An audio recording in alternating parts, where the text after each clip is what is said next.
The Haunting of Baby Blue Moccasins by Reuben White. In a time when the winds of change blew cold and the shadows of the past lingered like phantoms in the night, there lived a woman named Annie. After a series of harrowing experiences in the city, she decided it was time to escape the maddening cacophony of urban life. Annie longed for a place far removed from the hustle and bustle, where she could raise her 2 daughters in tranquility. After months of searching, Annie stumbled upon an ancient, decrepit house nestled deep in the countryside. She saw potential in the dilapidated structure and set out to transform it into a splendid home for her family. It took time, patience, and an unwavering determination to breathe life back into the old house, but Annie succeeded. The day the last nail was driven in, the house stood anew, ready to welcome its new occupants. Annie, her 2 daughters, and a joyful rescue dog they named Oscar, moved into their newfound haven with excitement and enthusiasm. The rolling hills and the whispering trees seemed like an idyllic backdrop for their fresh start.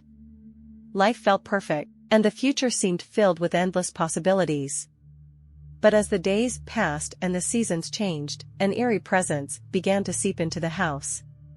Strange occurrences plagued the family. It all began when Annie's youngest daughter stumbled upon a pair of old moccasin shoes in the attic.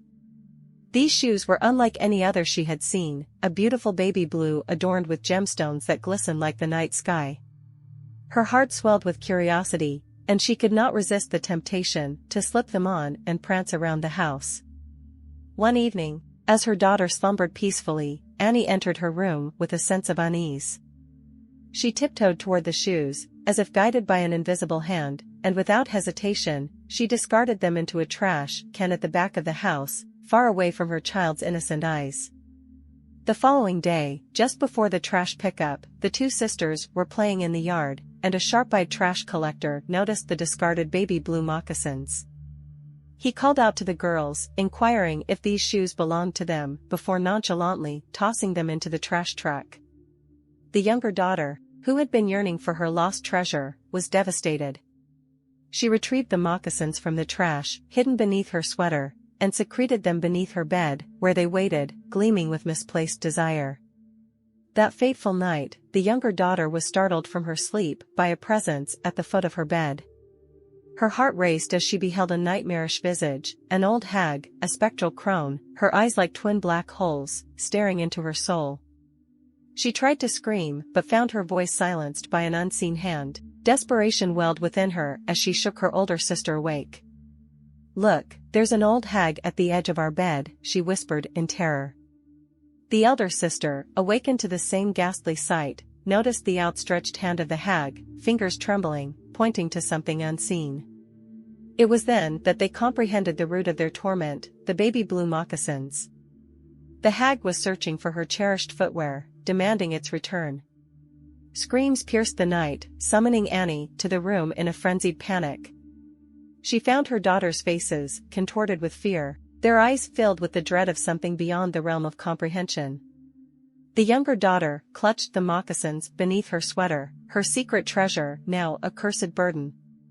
Annie, in the face of her daughter's terror, sought answers. She tried to pry the truth from their trembling lips, but found only whispers and hesitations. It was evident that they held a secret, one that connected to the shoes, and this unspoken secret fanned the flames of malevolent energy within the house. The hag's spirit, unable to contain her fury at the loss of her beloved shoes, unleashed a torrent of violence upon the house. Furniture flew through the air, windows shattered, and the walls echoed with otherworldly wails. Their loyal dog Oscar, once a beacon of joy and comfort, fled the house, as if pursued by invisible hands. Desperation led Annie to decipher the root of the haunting, and slowly, as if piecing together a puzzle, she unraveled the chilling tale of the old hag. The wailing spirit, once an elderly woman who had suffered a terrible fate, had become bound to the baby blue moccasins, her only connection to the mortal realm. To rest in peace, the spirit yearned for the return of her beloved shoes. Realizing that the only way to end the torment was to reunite the spirit with her cherished footwear, the elder daughter, guided by empathy, decided to face the malevolent entity. She retrieved the baby blue moccasins from beneath her bed and, with trepidation in her heart, brought them to the haunted room. As the daughter placed the moccasins on the floor, a spectral hand reached out, trembling fingers grasping the shoes. The room shuddered as the hag spirit, a semblance of sadness in her ghastly visage, donned her beloved moccasins once more. Slowly, she faded into the ether, her agonized wails replaced by a whisper of gratitude.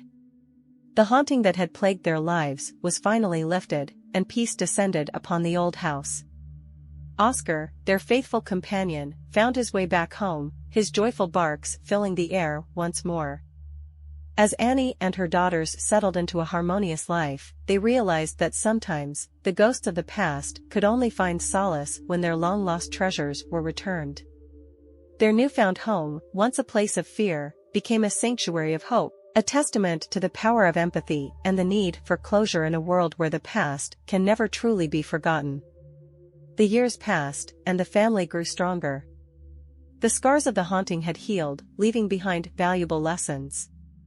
Annie became an advocate for researching the history of the places one chooses to live, understanding that every location carries its own tale, sometimes hidden and waiting to be discovered. The older daughter, now a young woman, pursued studies in anthropology, driven by her childhood experiences and the desire to explore the human connection to the supernatural. She embraced the lessons from the haunting, understanding the importance of empathy, compassion, and the need to seek closure for both the living and the departed. The younger daughter, with a heart filled with kindness, chose a path of healing and compassion. She volunteered at a local animal shelter, dedicating her time to helping dogs, like Oscar, find loving homes. It was her way of paying forward the happiness their faithful companion had brought to their lives.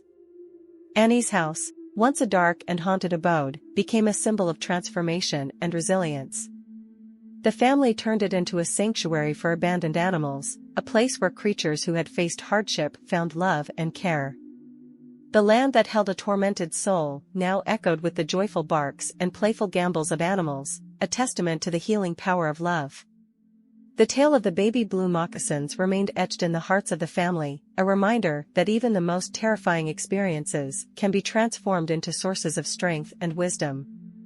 Annie often told the story to her grandchildren, imparting the moral that understanding, empathy, and facing one's fears can pave the way to resolution and peace. And so, in the depths of the countryside, where the winds whispered through the trees and the stars painted a celestial tapestry, the family thrived. The haunting that had once plagued them had become a distant memory, replaced by a legacy of love, compassion, and the understanding that even the most haunted souls can find peace when offered a chance to let go of the past and embrace the light of a new beginning.